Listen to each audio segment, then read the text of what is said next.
కేజ్రీవాల్‌ని ఓడించాడనే కారణం వల్ల గావచ్చు, అనేక కారణాల వల్ల ఖచ్చితంగా పర్వేష్ సాహిబ్ సింగ్ వర్మ, సాహిబ్ సింగ్ గారి అబ్బాయి. ఆయన్నే ఖచ్చితంగా సీఎం చేస్తారు అని అందరూ అనుకుంటున్న టైంలో మనం గూడా ట్విట్టర్‌లో పోస్ట్ చేసాము. ఖచ్చితంగా ఒక లేడీనే పెట్టబోతున్నారని. అనుకున్నట్టుగానే రేఖా గుప్తాని ఈరోజు సీఎంగా ఎన్నుకున్నారు. అయితే ఇంత పనిగట్టుకుని అంటే ఫస్ట్ టైమ్ సీఎం అయ్యారామె. ఫస్ట్ టైమ్ ఎమ్మెల్యే అయ్యారు. ఫస్ట్ టైమ్ ఎమ్మెల్యే అయినటువంటి వ్యక్తిని పనిగట్టుకుని ఎందుకు అట్లా సీఎంగా చేశారు అనే దాని గురించి రకరకాల కారణాలు. దీనికి వ్యూహాత్మకంగా బీజేపీ ఈ విషయంలో ప్రవర్తించింది, ప్లాన్ చేసిందని చెప్పుకోవచ్చు. రేఖా గుప్తా యొక్క ఎంపిక చాలా వ్యూహాత్మకమైనటువంటి ఎంపిక. ఎందుకంటే ఒకటి, మహిళా ముఖ్యమంత్రి కావాలి ఫస్ట్ అండ్ ఫార్మోస్ట్. మహిళా ముఖ్యమంత్రి అయినట్లయితే మనకి ఇక్కడ మహిళలు ఈసారి బీజేపీకి ఎక్కువ శాతం ఓట్లు వేశారు. ఈసారి కూడా ఎక్కువ మంది మహిళలు ఓవరాల్ గా 5% మోర్ ఆమ్ ఆద్మీ పార్టీకే వేసినా కూడా గతంతో పోలిస్తే బీజేపీకి మహిళల ఓట్లు 9-10% పెరిగాయి. సో పురుషుల ఓట్లు బీజేపీకి ఎలాగా ఉండనే ఉన్నాయి కాబట్టి మహిళా నాయకురాలు అయినట్లయితే మహిళల కోసం పెట్టినటువంటి స్కీమ్ కావచ్చు, ఆమ్ ఆద్మీ పార్టీ యొక్క బేస్ మహిళల్లో ఉన్నటువంటి ఆ బేస్ దెబ్బ కొట్టచ్చు. ఇది ఒక biggest plan. So Aam Aadmi పార్టీకి మధ్య తరగతి నుంచి చాలా ఎక్కువ బలం వస్తుంది. రేఖా గుప్తా మధ్య తరగతి నుంచి వచ్చినటువంటి వ్యక్తి, తండ్రి గవర్నమెంట్ ఎంప్లాయీ. ఉద్యోగంలో భాగంగా ఆయన దేశంలోని వివిధ ప్రాంతాలకు వెళ్ళారు. హర్యానా నుంచి ఢిల్లీకి వచ్చారు. సో చాలా మామూలు సాధారణ జీవితానికి చెందినటువంటి వాళ్ళు. సో మధ్య తరగతి బీజేపీకి అతిపెద్ద మద్దతు ఉన్నటువంటి వర్గం. సో బీజేపీకి ఎప్పుడైనా అంతకు ముందు ఎన్నికల వరకు కూడా ఆమ్ ఆద్మీ పార్టీ వైపు ఉన్నటువంటి మధ్య తరగతి ఈసారి ఢిల్లీలో బీజేపీ వైపు వచ్చింది కాబట్టి మధ్య తరగతి ప్రాతినిధ్యం వహించేటువంటి ముఖ్యమంత్రి కావాలి. సో మూడవది, ఢిల్లీలో ఉన్నటువంటి వాణిజ్య వ్యాపార వర్గం, వైశ్య సముదాయం అంటారు. ఇది ఢిల్లీలో ప్రధానమైనటువంటి ఓటింగ్ చంక్ ఇది. అరవింద్ కేజ్రీవాల్ ఈ వర్గానికి చెందినటువంటి వ్యక్తి. వాస్తవానికి ఆయన ఆహేశ్వరి వర్గానికి చెందినటువంటి వాళ్ళు, మార్వాడి మహేశ్వరి వర్గానికి చెందినటువంటి వ్యక్తి. హర్యానా నుంచి వచ్చినటువంటి ఆయన కూడా. అదేం చిత్రమో తెలియదు కానీ మదన్లాల్ ఖురానా, సాహిబ్ సింగ్ వర్మల్ని పక్కన పెట్టేస్తే ఢిల్లీకి వచ్చినటువంటి ముఖ్యమంత్రులు అందరూ కూడా హర్యానా నుంచి వచ్చినటువంటి వాళ్ళే, లేదా ఉత్తరప్రదేశ్ నుంచి వచ్చినటువంటి వాళ్ళు కనిపిస్తారు. షీలా దీక్షిత్ ఉత్తరప్రదేశ్, సుష్మా స్వరాజ్, అట్లాగే అరవింద్ కేజ్రీవాల్, వీళ్ళందరూ కూడా హర్యానాకు చెందినటువంటి వాళ్ళు.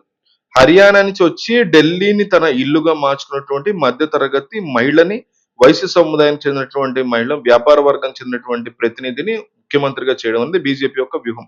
కేజ్రీవాల్ యొక్క 3 ప్రధానమైనటువంటి బలాలు మహిళలు, మధ్య తరగతి, ఈ వైశ్య వాణిజ్య సముదాయం. ఈ మూడిటి నుంచి కూడా ఆయన సపోర్ట్ బేస్ ని కట్ చేసేందుకు, లేదా డివైడ్ చేసేందుకు రేఖా గుప్తాని ఎంపిక చేయడం జరిగిందని కనిపిస్తుంది. ఎందుకంటే రేఖా గుప్తా వాస్తవానికి చూసుకుంటే, రాజకీయంగా చూసుకుంటే ఇంతకు ముందు ఆమె ఒకసారి కూడా ఎమ్మెల్యే కాదు. ఇదే ఫస్ట్ టైం ఎమ్మెల్యే అయ్యారు. కానీ ఫస్ట్ టైం ఎమ్మెల్యేలని ముఖ్యమంత్రి చేసేటువంటి ఈ ఐడియాలజీ ఏదైతే ఉందో బీజేపీకి ఉంది. భూపేన్ పటేల్ చేశారు, ఇంకా బజరంగ్ శర్మ రాజస్థాన్ లో కూడా అదే రకంగా అయ్యారు. సో ఈ రకంగా మొదటిసారి ముఖ్యమంత్రి ఎమ్మెల్యేలుగా నెగ్గిన వాళ్ళని ఎమ్మెల్యేలుగా చేయడం జరిగింది. రేఖా గుప్తాను కూడా ఆ రకంగా చేయడం జరిగింది. సో రేఖా గుప్తాను చేయడంలో ఇంకొక ఇంట్రెస్టింగ్ పాయింట్ ఏంటంటే, ఆమె మహిళ కాబట్టి ఆమెను ఎదుర్కొనేందుకు ఆమ్ ఆద్మీ పార్టీ విపక్ష నేతగా కూడా తప్పనిసరిగా అతిశీ మార్లేనని తీసుకురావాలి తెర మీదకి. అంటే ఆమె ఆల్రెడీ మొన్నటి వరకు ముఖ్యమంత్రిగా ఉన్నారు. టెంపరరీ, తాత్కాలికమైనప్పటికీ ఆమె కూడా ముఖ్యమంత్రిగా ఉన్నారు. సో ఆమెని అంటే రేఖా గుప్తాని ధీటుగా ఎదుర్కోగలరు. ఎందుకంటే ముఖ్యమంత్రిగా అనుభవం ఉంది, సామాజిక కార్యకర్తగా ఎంతో అనుభవం ఉంది రేఖా గుప్తాతో కంపేర్ చేసుకుంటే. సో అరవింద్ కేజ్రీవాల్ ఆమెకి ఖచ్చితంగా ప్రాధాన్యత ఇవ్వాల్సినటువంటి పరిస్థితి. ఎందుకంటే ఇవ్వకూడదని ఇప్పటి వరకు భావించారు. ఈ విషయంలో ఆతిషికి, అరవింద్ కేజ్రీవాల్ కి మధ్య పొరపొచ్చులు చాలా క్లియర్ కట్ గా ఉన్నాయి ఈ మధ్య కాలంలో. సో ఇప్పుడు రేఖా గుప్తా సీఎం అయిన కారణంగా అరవింద్ కేజ్రీవాల్ ఇష్టం లేకపోయినా సరే ఆతిషిని విపక్ష నేతగా తెర మీద తీసుకురావాలి. ఆతిషి ఏ మేరకు బలపడుతుందో అంతగా ఆ మేరకు అరవింద్ కేజ్రీవాల్ బలహీనపడతారు. సో వ్యూహాత్మకంగా ఆమ్ ఆద్మీ పార్టీ యొక్క ఎత్తుగడల్ని శాసించే పని చేయడం అనేది ఇక్కడ క్లియర్ కట్ గా జరిగింది. 4వ ప్రధానమైనటువంటి మెసేజ్ భారతీయ జనతా పార్టీ ఇచ్చింది ఏంటంటే, ఇక్కడ ముఖ్యమంత్రులుగా ఎంపిక చేసినటువంటి వ్యక్తులు గ్రాస్ రూట్ లెవెల్ నుంచి పైకి వచ్చిన వాళ్ళని ఎంపిక చేస్తుంది. అంటే అట్టడుగు స్థాయి నుంచి పార్టీ కోసం పనిచేసిన వాళ్ళందరినీ ఎంచుకుంటూ వస్తుంది. నేరుగా ఢిల్లీ నుంచి ఏదో లెటర్ రావడం, ఎన్వలప్ లో పెట్టేసి వాళ్ళని ముఖ్యమంత్రి చేసేయడం ఇదేది కాకుండా గ్రౌండ్ లెవెల్ నుంచి కూడా జనాలతో పనిచేసినటువంటి వాళ్ళని, ఉదాహరణకి రేఖా గుప్తాని మనం కన్సిడర్ చేసుకుంటే, ఆమె బ్యాక్గ్రౌండ్ ఒకసారి చెక్ చేసినట్లయితే విద్యార్థి పరిషత్, అఖిల భారత విద్యార్థి పరిషత్ లో ఆమె పనిచేసి ఢిల్లీలో దౌలత్ రామ్ కాలేజీలో యూనియన్ ప్రెసిడెంట్ గా పనిచేసి అట్లాగే ఢిల్లీ యూనివర్సిటీకి సంబంధించినటువంటి స్టూడెంట్ యూనియన్ డూసో అంటారు, ఢిల్లీ యూనివర్సిటీ స్టూడెంట్స్ యూనియన్, అందులో పనిచేశారు. Delhi university student union election అనేది ఒక ఎమ్మెల్యే ఎలక్షన్ కి ఏమాత్రం తక్కువ ఉండదు. రాజకీయ నాయకులు కూడా వెళ్ళి ప్రచారం చేస్తూ ఉంటారు అక్కడ. సో అక్కడ నెగ్గి వచ్చిన వాళ్ళు తర్వాత కాలంలో రాజకీయాల్లో బాగా రాణించిన వాళ్ళు ఉన్నారు. అరుణ్ జైట్లీని ఎగ్జాంపుల్ గా తీసుకోవచ్చు. అట్లాగే అనేక మంది కాంగ్రెస్ పార్టీకి చెందినటువంటి నేతలు అట్లా వచ్చిన వాళ్ళే, కమ్యూనిస్టుల నాయకులు కూడా చాలా మంది ఆ రకంగా వచ్చిన వాళ్ళే డూసో నుంచి.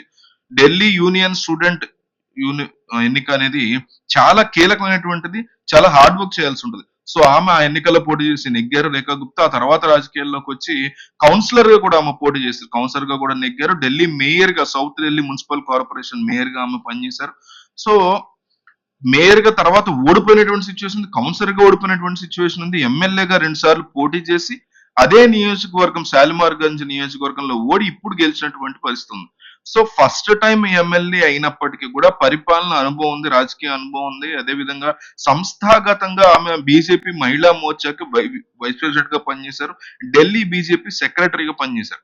సో కాబట్టి అట్టడుగు స్థాయి నుంచి వచ్చినటువంటి నాయకురాలు అవ్వడం అనేది, మధ్య తరగతి నుంచి ఉన్నటువంటి నాయకురాలు, ఇట్లా అనేక అంశాల్ని పరిగణలో తీసుకుంది బీజేపీ. సో అందువల్ల ఆమెను ఎలివేట్ చేయడం జరిగింది. వివిధ రాష్ట్రాల్లో బీజేపీ ఎంపిక చేసినటువంటి వాళ్ళు కూడా ఇదే తరహా గ్రౌండ్ లెవెల్లో పనిచేసే వాళ్ళని చూసుకుంటుంది బీజేపీ. దీని గురించి మీ అభిప్రాయం ఏంటి, ఏమనిపిస్తుంది కామెంట్ చేయండి.